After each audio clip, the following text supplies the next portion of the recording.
Hi there. A few people sent me this clip from this interview that Jordan Peterson had with, I think, economist of some sort called Ray Sebag, a very smart young man. In it, they mention Zen and the Art of Motorcycle Maintenance, so obviously I need to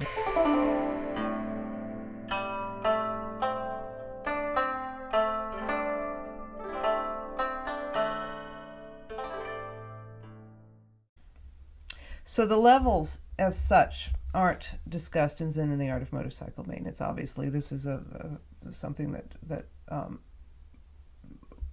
Persig adapted when he was further discussing his metaphysics quality, and these are discussed in Lila. And of course, this clip only references Zen and the Art of Motorcycle Maintenance. But I want to take a stab at looking at this, to some degree through the levels of value, because the metaphysical quality and the levels of value would have helped this conversation immensely. And learning about the real estate market and seeing the price of houses change nominally. And at some point, asking myself the question, what exactly is driving the price of the house up? I know it drives the price of a stock up. I know that ultimately a stock is a share of a business which generates income.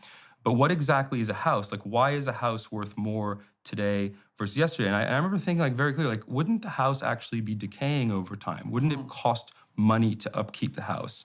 And so that was when I realized that value investing was insufficient for understanding economics.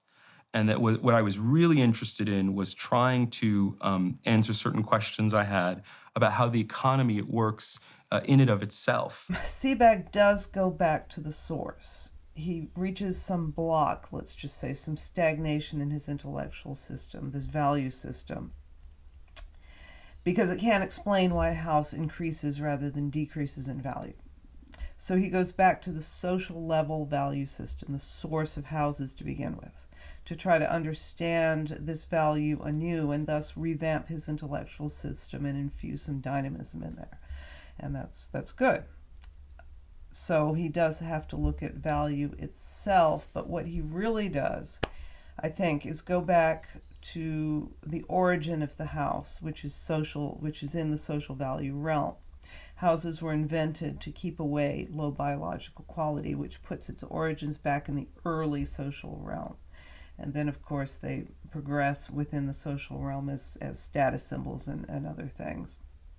So to understand their value, Sebag has to go back into the world, so to speak. He has to leave the high country of the mind, this value theory that he has, and walk down into the world and see why exactly houses increase rather decrease in value.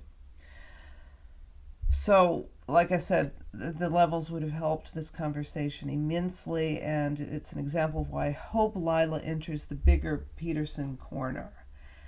Obviously in this little corner, I try to talk about a little bit as much as I get in there and do it, but I think that, Peterson does reference it in the Art of Motorcycle Maintenance. It would be great if he would read Lila and add that to one of his points of reference. Of course, in this conversation, they are only looking at Zen and the Art of Motorcycle Maintenance. And I also had this real problem that commodities were somehow excluded from the value investing method. And so I started learning a lot about commodities. And I was just fascinated with, the periodic table and the fact that we have... So it sounds like to some degree you were starting to become interested in really basic philosophical notions of value per se, right? So Peterson thinks Sebag wants to look at value philosophically, meaning getting back into what value means, I guess, in the abstract, which is what, of course, Persig did or Fieders did in the high country of the mind, in Zen and the Art of Motorcycle Maintenance, and to come up with his theory. But Sebag's actually looking at value from almost the opposite lens as Persig, which we will see.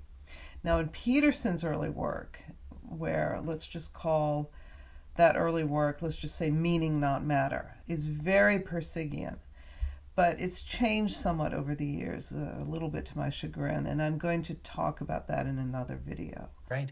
Remember when I was a kid, 17 or so, I read this book, Zen and the Art of Motorcycle. Oh, yes, It's wonderful. a great book. Yeah, well, it's really an investigation. He called it an investigation into quality, right? Yes. Into what is it that makes something of higher quality than another, which is really an investigation into value. And I think this is one aspect of the inquiry into value, which is that what makes something higher quality than another. That's part of it, but that's sort of the opening of the inquiry. And the way Jordan's phrasing this, it makes it seem like Zen and the Art of Motorcycle Maintenance is sort of like describing the attributes of things that are at high quality. And there is some of that in Zen and the Art of Motorcycle Maintenance, but mostly as examples and mostly trying to get down to the bottom of it. What is value itself? One example, of course, is that essay. And what Zen and the Art of Motorcycle Maintenance is really about is how quality or value creates, how it creates reality, every last bit of it. The quality of those objects is the wake of that creative process, and is what allows those static patterns of value, let's say, to endure. Also, and very importantly, this book, the Zen and the Art of Motorcycle Maintenance, tries to get us to see the world in terms of value, not objects. Peterson likes the fact, though, that Zen and the Art of Motorcycle Maintenance, and this is why it's important to him, I think, is because it says, yes, value exists. Better is a thing. Yes. my career was driven in large part by an investigation into value. So when he says that, it reminds me of something he said, like, there's only one constituent element of experience in that we share, and that is pain. And that's interesting because it parallels Persig's example of the hot stove in Lila. It's absolutely low biological quality, and you don't need a scientific experiment to prove that, and everyone agrees on that. But again, pain is biological quality, and that means to fully understand where it fits in the big picture of value, you kind of need, again, that metaphysics of quality lens. Or if the metaphysics of quality lens is useful, let's say. And that might be maybe why our interests parallel to some degree, because you were interested in value very practically, but then you also became interested in the idea of value, like abstractly. What constitutes value? Why does it dynamically shift and change? What drives that? Again, I think it was the opposite. I know what Peterson is saying, that the notion of value itself is what started to interest his guest. But to explore that notion, you have to come outside the intellectual realm, outside the realm of abstractions, and see what's really going on, and then you can see what's going on in the world. Go back to your theory with new ideas. And I think what Sebag's doing is coming out of his theory and seeing what's going on, and then going back. Is that merely a consequence of human interaction? And that's something that Persig investigated in Zen and the Art of Motorcycle Maintenance. Again, the way the whole universe works, but so much of this conversation is rooted in social value, and why using the qualities expressed in Zen and the Art of Motorcycle Maintenance doesn't hone in so much in the way they're applying it. Right, because we could assume that value is no more than what we say it is, right? It's merely a matter of human agreement. But the fact that there are commodities, for example, and this is something your work points to, indicates that, well, it's not merely a matter of human agreement, because there's something basic about basic commodity. That's right. The word commodity means value pretty much, but these are things that humans all agree have value based on their biological quality initially. Commodities are social value. Right? There are some things that we cannot do anything at all without. And I suppose water would be the most basic of commodities, or air in that particular case. Perfect example of two things that all humans and all animals, for that matter, agree have quality. But that's biological quality. Water becomes a commodity when it is distributed, say, in ancient Rome when they built the aqueducts. So there's some fundamental relationship between human subjectivity and the objective structure of the world. And so maybe that's lurking at you underneath. In Zen and the Art of Motorcycle Maintenance, there isn't an objective structure to the world per se, and this is important. There are static patterns of value. Some of them endure much longer than others, which gives them the illusion of objective permanence. But in a pragmatic sense, they are what you would call objective. Everything, say, in the inorganic and biological realms. Although to use the word objective in the same breath that you're talking about Zen in the Art of Motorcycle Maintenance is tricky territory, and you have to understand that in Zen in the Art of Motorcycle Maintenance, objective as we, that's not a thing.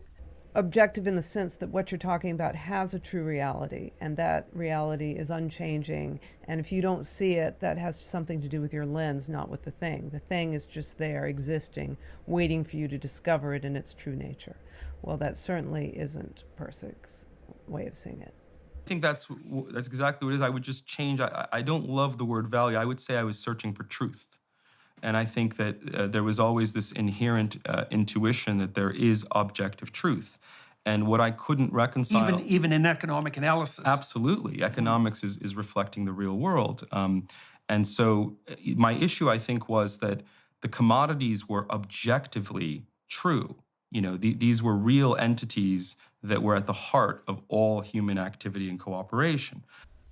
And right there Sebag tells us what lens he has. His axioms are materialistic. Truth meaning that there is something solid and rigid at its core. And that is not Persig at all, as we know. In fact, Sebag's basis of understanding is what Persig would call subject-object metaphysics, which is exactly what this book was meaning to restructure. Or, as Paul said, putting value between subject and object, or worse still, replacing value with truth, is completely missing the point. In fact, according to Phaedrus, it's like putting truth above quality, above value, is exactly the origin of the problem that Zen in the Art of Motorcycle Maintenance seeks to undo. So I hope that makes sense, and I'll see you next time.